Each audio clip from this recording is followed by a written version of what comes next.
दोस्तों, कैसे हैं आप लोग। मैं आपका ड्रीम फॉरवर्डी और आज मैं आ गया हूँ एक बहुत ही बेहतरीन टॉपिक लेके उन लोगों के लिए जिन लोगों का वीज़ा आ चुका है। क्योंकि वीज़ा आना ही आप लोगों की प्रॉब्लम का समाधान नहीं है, क्योंकि ये यूके का वीज़ा आपको हर प्रोसेस पे डराता रहता है। और डराता नहीं है एक्चुअल में, ये आप खुद से डरते हो। और उसी के साथ साथ जब तक आप यूके नहीं पहुंच जाते तब तक वो हमेशा आपको ऐसा लगता है कि अब इस पॉइंट पे मुझे वापस भेज देंगे, अब इस पॉइंट पे मुझे वापस ना जाना पड़ जाए। तो ये सारे डर को आज ख़त्म करते हैं और बात करते हैं आपके इमिग्रेशन की और आपके बीआरपी की। और दोस्तों शुरू करते हैं वीडियो। लेकिन अभी भी आप ये हालत दोस्तों यहाँ पे देख रहे हैं, बढ़िया व्यू के साथ खड़ा हूँ। चैनल को सपोर्ट करें और सपोर्ट करने के लिए स्क्रीन को थोड़ा सा मिनिमाइज करें और सब्सक्राइब बटन पे इतनी जोर से क्लिक करें दोस्तों कि जिंदगी में कभी अनसब्सक्राइब ना हो। बाकी जो भी मैं आपको बताता हूँ completely based on my own personal experience. Do your own research, check with the visa consultant official website, trusted sources, do not trust any. तो दोस्तों सबसे पहले मैं आपको बताऊंगा जो ये बीआरपी शब्द है, ये सबसे पहले आप कब सुनते हैं। ये सबसे पहले आप तब सुनते हैं जब आप वीज़ा एप्लीकेशन फॉर्म को भर रहे होते हैं और वहाँ पे वो आपको ऑप्शन देता है कि आपको अपना बीआरपी कलेक्ट कहाँ से करना है और वहाँ आपको एड्रेस डालना होता है। कई बार लोग यहाँ भी घबराते हैं और सोचते हैं कि सर वो ये एड्रेस हमारे पास है नहीं, यूके का एड्रेस है नहीं, कहीं गलत हो जाएगा तो वीज़ा तो कहीं रिजेक्ट नहीं हो जाएगा। देखो ये इससे वीज़ा एक्सेप्ट या रिजेक्ट से कोई मतलब नहीं है और उस टाइम पे उस एड्रेस की कोई वैल्यू है भी नहीं। तो इसीलिए जो भी आपकी कंपनी होती है, जिस भी कंपनी को आप ज्वाइन करने वाले हो यूके में, या आपकी जिस भी यूनिवर्सिटी को आप ज्वाइन करने वाले हो यूके में, क्योंकि उसी के आसपास आप वहाँ पे रहोगे और उसी के अकॉर्डिंग वो पोस्ट कोड के हिसाब से जो नियरेस्ट जो आपका बीआरपी कलेक्शन सेंटर है उसको आप सेलेक्ट करें और वहीं से आप आगे बढ़ जाएं। उसका वीज़ा एक्सेप्ट से रिजेक्ट से कोई मतलब नहीं है दोस्तों। ये तो पहली बार आप जब सुनोगे।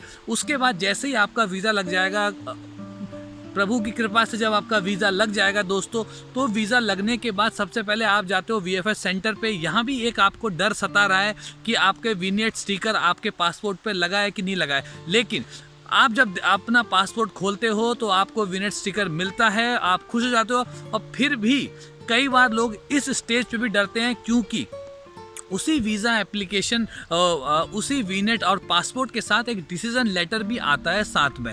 मोस्टली लोगों के वो डिसीजन लेटर आता है, उसमें केवल ये बताया जाता है कि क्या आपको करना है, क्या आपको नहीं करना है। काफ़ी डिटेल चीज़ें बताई जाती हैं और कई बार कुछ लोगों के में ये डिसीजन लेटर नहीं आता है तो लोग घबरा जाते हैं कि सर मेरे में डिसीजन लेटर नहीं आया, कहीं मुझे अब फिर कुछ प्रॉब्लम तो नहीं होगी आगे।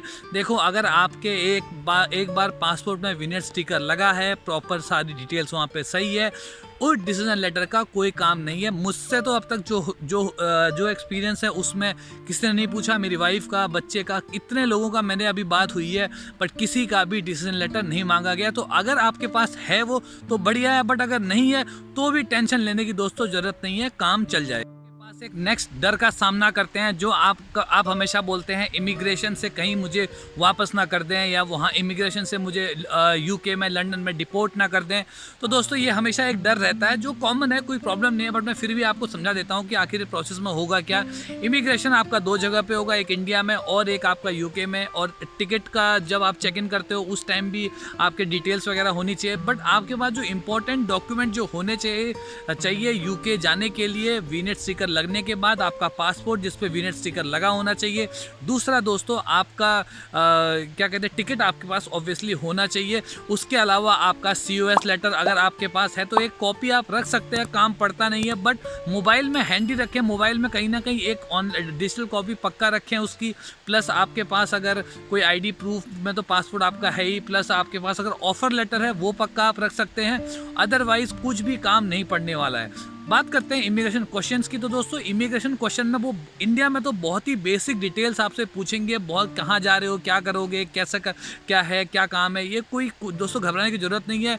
और कई बार लोग ये भी बोलते हैं कि डर के मत बोलना नहीं तो वो आपको वापस कर। देखो, आप डर के बोलो, चाहे आप चौड़े में हो के बोलो, वीनेट स्टिकर लगा हुआ है, कोई आपको वापस भेजने नहीं वाला है। तो नेक्स्ट है, जैसे आप फ्लाइट में आपने यूके में एंटर कर गए, फ्लाइट बहुत अच्छा एक्सपीरियंस रहा।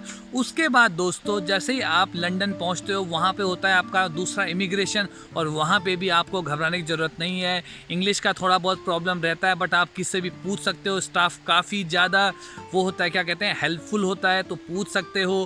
प्लस जैसे ही आपका इमिग्रेशन होगा वो मतलब मेरी वाइफ जब आई थी तो उसने नमस्ते बोला था, ये हिंदी वर्ड है, उसने नमस्ते बोला था एक्चुअल में, क्योंकि उसने पासपोर्ट देखा था कि इंडिया से है।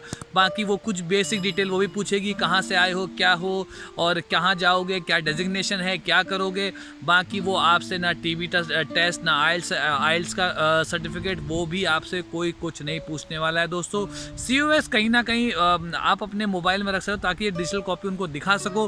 हो सके तो अपना ऑफर लेटर अगर आपके पास है तो रख सको, बट इन एनी केस आपको वापस कोई नहीं भेजने वाला है अगर आपके पास वीनेट स्टिकर लगा हुआ है, प्लस आप वैलिड मतलब कोई और फालतू के काम अपने वहाँ पे नहीं किए हैं। तो नेक्स्ट दोस्तों बात करते हैं BRP की, और BRP है बायोमेट्रिक रेजिडेंस परमिट। बहुत ही इंपॉर्टेंट डॉक्यूमेंट है क्योंकि उसी में वही डॉक्यूमेंट ये प्रूफ करता है कि आप UK में कब तक रह सकते हो और आपका क्या नेशनल इंश्योरेंस नंबर क्या है। आपका BRP का भी एक यूनिक नंबर होता है, और BRP एक अकेला ऐसा डॉक्यूमेंट है, चाहे आपको DL चाहे आपको करवाना हो, DL के लिए ड्राइविंग लाइसेंस के लिए अगर आपको काम कराना हो, कहीं बुकिंग करनी हो, और अभी जैसे बैंक अकाउंट खुलवाना हो, वहाँ भी आपको आपका लाइसेंस ये बायोमेट्रिक BRP कार्ड चाहिए होता है। तो वो डॉक्यूमेंट बहुत इंपॉर्टेंट है, उसको हमेशा संभाल के रखें।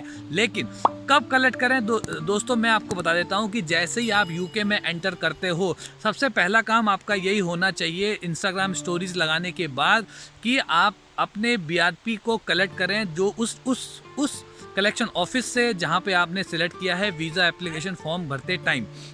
क्योंकि BRP आप कलेक्ट कर सकते हो जैसे आप पहुंचते हो, उसके बाद कभी भी कर सकते हो। विदिन 10 डेज आपको कलेक्ट कर लेना चाहिए, ऐसा वो लोग बोलते हैं। एक्सेप्शन यही है दोस्तों, जैसे जब मैं आ रहा था तो मेरे को उन लोगों से, जब मैं इंडिया में ही था उस टाइम पे ही उन लोगों की साइट से एक स्पेसिफिक ईमेल आ गया था कि आपका BRP डिले है, तो आप अपने UK पहुंचने के 3 हफ्ते तक आप उसको अटेम्प्ट ना करें कलेक्ट करने के लिए। अगर आपको ये ईमेल आता है तो आप 3 हफ्ते बाद या जो भी वो टाइम बताते हैं उसके बाद कलेक्ट करें। अदरवाइज दोस्तों अगर आपको ऐसी कोई ईमेल नहीं आती है तो डेफिनेटली आप जाएं और अपना BRP कलेक्ट करें, उतना मोर देन इनफ है।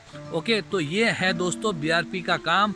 उसके बाद BRP अब जब आप कलेक्ट करने जाएंगे तो सबसे पहले तो कई लोग 75 डॉक्यूमेंट बोल देते हैं यूट्यूब में, लेकिन आपको केवल आपका पासपोर्ट चाहिए बस। इसके अलावा उनको कुछ भी डॉक्यूमेंट नहीं चाहिए। साथ में डिपेंडेंट का भी है तो उनको भी लेके जाएं, साथ में दिखा के लाएं यहाँ के पोस्ट ऑफिस कैसे होते हैं। प्लस जब आप वहाँ पे जाओगे तो वो आपसे एक पेन और कॉपी मतलब एक पेपर में आपसे आपका जो करंट एड्रेस है प्लस मोबाइल नंबर है वो आपसे लिखवाएंगे। उतना दोस्तों इनफ होता है, आपको आपका BRP मिल जाएगा। उसमें भी कोई लोचा दोस्तों नहीं होता है। तो इन सब चीज़ों से, जैसे मैंने आपको बताया कि BRP में जो एड्रेस आप डालते हो वीज़ा एप्लीकेशन में, डिसीजन लेटर हो गया, उसके बाद इमिग्रेशन के क्वेश्चंस हो गए, बोथ इंडिया और UK साइड। कहीं पे भी आपको घबराना नहीं है, पासपोर्ट संभाल के रखना है, BRP संभाल के रखना है, यही दोनों डॉक्यूमेंट आपके काम आएंगे। आशा करता हूँ ये वीडियो से आपको थोड़ी क्लैरिटी होगी। और दोस्तों वीडियो को लाइक करें, चैनल को सब्सक्राइब करें, and don't forget to hit the bell icon to get the latest notification of my videos. Thank you very much. मिलते हैं नेक्स्ट वीडियो में। Bye bye.